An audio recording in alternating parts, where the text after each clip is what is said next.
Iran America യുദ്ധത്തോടനുബന്ധിച്ച് America ഇറാന്റെ Hormuz കടലിടുക്ക് ഇപ്പൊ തിരിച്ചു ബ്ലോക്ക് ചെയ്ത് വെച്ചേക്കാണ്. അതായത് ചക്കിന് വെച്ചത് കൊക്കിന് കൊണ്ട് എന്ന് പറഞ്ഞ പോലെ ആയിട്ടുണ്ട് ഇറാന്റെ നിലവിലുള്ള അവസ്ഥ. ഹോർമൂസിൽ ബാക്കിയുള്ള രാജ്യങ്ങളുടെ കപ്പലുകളെ പോകാനായിട്ട് അമേരിക്ക ഇപ്പൊ അനുവദിച്ചുകൊണ്ടിരിക്കുന്നുണ്ട്. എന്നാൽ ഇറാനെതിരെ കംപ്ലീറ്റ് ബ്ലോക്കേജ് ആണ് അമേരിക്ക ഇപ്പൊ നടത്തിക്കൊണ്ടിരിക്കുന്നത്. അതായത് ഇറാന്റെ ഇൻ ആൻഡ് ഔട്ട് ഒരു ചരക്ക് അകത്തേക്ക് പോകാനോ അതുപോലെ തന്നെ പുറത്തേക്ക് പോകാനോ അമേരിക്ക ഇപ്പോൾ അനുവദിക്കുന്നില്ല. നമുക്കറിയാം ഇറാന്റെ എക്കണോമി എന്ന് പറയുന്നത് ഓയിൽ ബേസ്ഡ് ആയിട്ടുള്ള എക്കണോമിയാണ്. അപ്പോ ഹോർമുസ് കടലെടുത്ത് അമേരിക്ക സ്ഥിരമായി ഇങ്ങനെ ബ്ലോക്ക് ചെയ്താൽ അതിലൂടെയുള്ള ഇറാന്റെ കപ്പൽ ഗതാഗതം ഏകദേശം പൂർണ്ണമായിട്ട് നിൽക്കും. ഇങ്ങനെ നോക്കിയാൽ ഏകദേശം 300 മുതൽ 400 മില്യൺ US ഡോളറിന്റെ നഷ്ടമാണ് ഇതുവഴി ഒരു ദിവസം ഇറാൻ ഉണ്ടാകുന്നത്. അപ്പോ ഇത്തരമൊരു സാഹചര്യത്തിൽ പലരും ചോദിക്കുന്ന ഒരു ചോദ്യമുണ്ട്.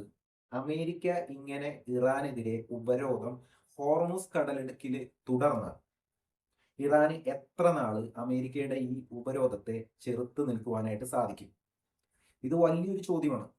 അപ്പോ ഞാൻ ഈ ഒരു വിഷയത്തെക്കുറിച്ചാണ് ഇന്ന് സംസാരിക്കുവാനായിട്ട് ആഗ്രഹിക്കുന്നത്. അതിനു മുമ്പ് ഗൈസ്, നിങ്ങൾ ഈ ചാനൽ സബ്സ്ക്രൈബ് ചെയ്തിട്ടില്ലെങ്കിൽ ചാനൽ സബ്സ്ക്രൈബ് ചെയ്യാനായിട്ട് മറക്കരുത്. അപ്പോൾ നമുക്ക് വീഡിയോയിലേക്ക് പോവാം.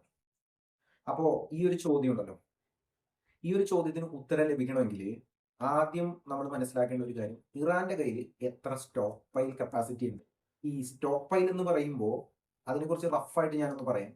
സ്റ്റോക്ക് പൈൽ എന്ന് പറയുമ്പോൾ അതായത് ഇറാൻ ഉത്പാദിപ്പിക്കുന്ന എണ്ണ അവർ വിവിധ സ്ഥലങ്ങളിലായിട്ട് ശേഖരിച്ചു വെക്കും. ഇങ്ങനെ ശേഖരിച്ച് അല്ലെങ്കിൽ സംഭരിച്ചു വെക്കുവാനുള്ള അവരുടെ കപ്പാസിറ്റിയെയാണ് സ്റ്റോക്ക് പൈൽ കപ്പാസിറ്റി എന്ന് പൊതുവെ പറയുന്നത്. അതായത് ഇറാന് റഫായിട്ടുള്ള സ്റ്റോക്ക് പൈൽ കപ്പാസിറ്റി കണക്കാക്കുന്നത് ഏകദേശം ഒരു 70 മുതൽ 100 മില്യൺ എണ്ണ ശേഖരിക്കുവാനുള്ള സ്റ്റോക്ക് പൈൽ കപ്പാസിറ്റി ഇറാൻ ഉണ്ടെന്നാണ് പൊതുവെ കണക്കാക്കപ്പെടുന്നത്.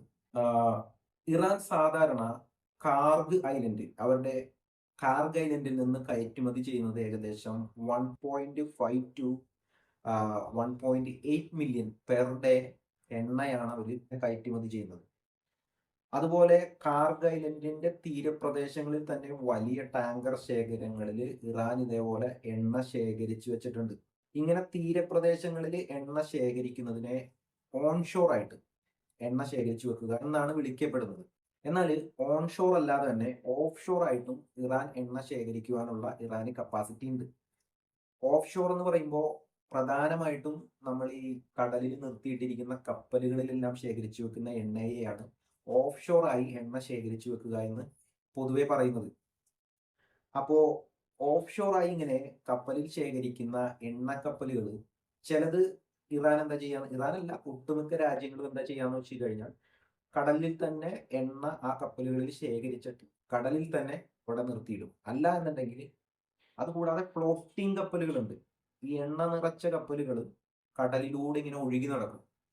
എന്നിട്ട് പുറംകടലിൽ വെച്ച് ആവശ്യക്കാർക്ക് ഈ എണ്ണ മറിച്ച് വിറ്റ് വരുമാനം സ്വന്തം രാജ്യത്തേക്ക് കൊണ്ടുവരും.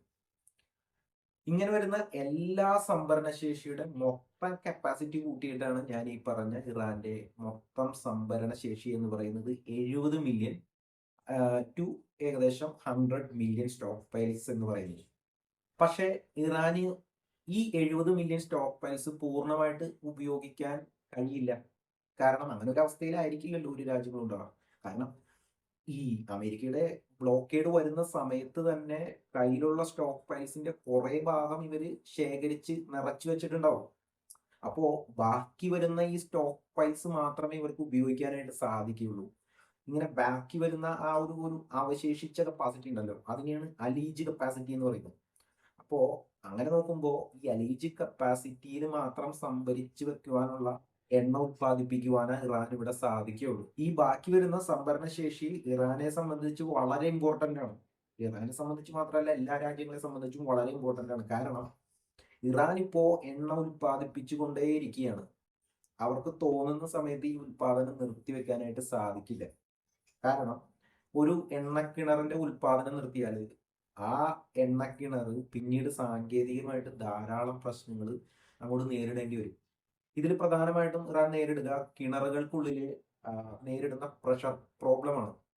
അതായത് ഒരു എണ്ണക്കിണർ നിർത്തിവെച്ചാൽ നമുക്കറിയാം ഈ എണ്ണക്കിണർ പ്രവർത്തിക്കുന്നത് തന്നെ പ്രഷർ ഉപയോഗിച്ചിട്ടാണ്. ഭൂമിക്കടിയിൽ ഉള്ള വലിയ വലിയ പാറകൾക്കുള്ളിൽ നിന്നും പാറ ഇടുക്കുകളിൽ ഉള്ളിൽ നിന്നുമെല്ലാം ഈ പ്രഷർ ഉപയോഗിച്ച് എണ്ണ പുറത്തേക്ക് സക്ക് ചെയ്തെടുക്കുകയാണ് എന്ത് ചെയ്യുന്നത്, എണ്ണക്കിണറുകൾ വഴി ചെയ്യുന്നത്. അതാണ് അതിന്റെ ഒരു ടെക്നോളജി അവർ ഉപയോഗിക്കുന്നത്.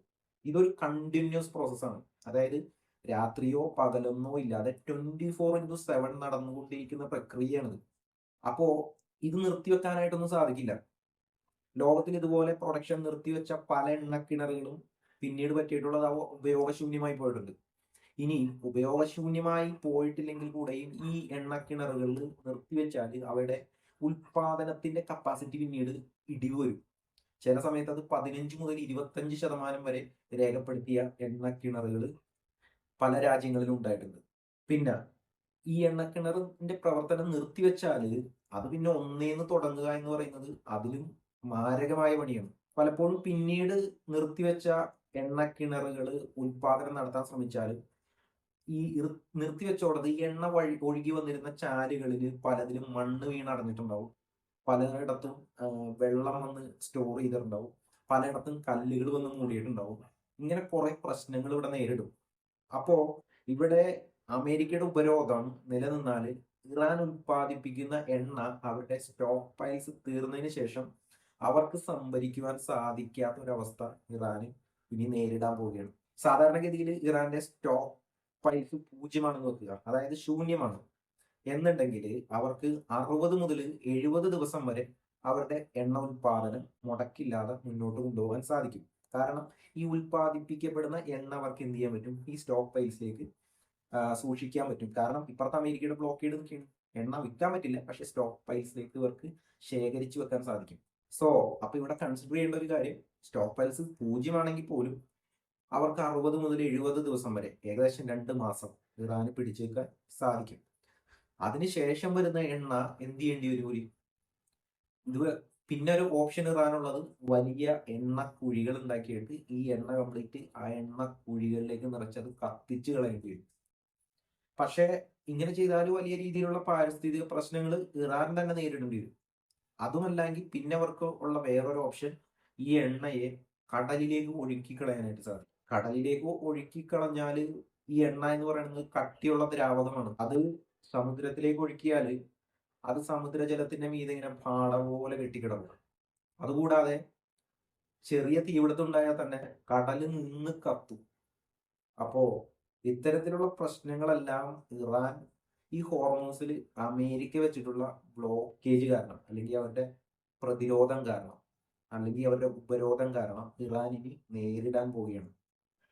പിന്നെ ഇറാനെ സംബന്ധിച്ച് നോക്കിയാൽ ഇറാന്റെ സ്വഭാവം വെച്ചിട്ട് അവർ ഈ പാരിസ്ഥിതിക പ്രശ്നങ്ങളൊന്നും കണക്കാക്കി കൺസിഡർ ചെയ്യുന്ന ഒരു രാജ്യമല്ല. അതുകൊണ്ട് അവർ ചിലപ്പോൾ വേണമെങ്കിൽ അവരുടെ രാജ്യത്ത് തന്നെ ഒരു കുഴി ഉണ്ടാക്കിയിട്ട് ചിലപ്പോൾ ഈ എണ്ണ കത്തിച്ചെന്നിരിക്കും. വേണമെങ്കിൽ ഒരു ഹോർമൂസ് കടലിലേക്ക് എന്ത് ചെയ്യും, ഈ എണ്ണ ഒഴുക്കി കളഞ്ഞെന്നിരിക്കും. ഇതൊക്കെ ഇറാൻ ചെയ്യുമോ ഇല്ലയോ എന്ന് നമുക്കറിയില്ല. ഇനി അടുത്ത ഇറാന്റെ മൂവ് എന്താണെന്ന് കാത്തിരുന്ന് തന്നെ കാണേണ്ടി വരും. പക്ഷേ ഈ അമേരിക്കയുടെ ഉപരോധം കാരണം ഇറാൻ ഇനി നേരിടാൻ പോകുന്ന കാര്യങ്ങൾ ഇതൊക്കെയാണ്.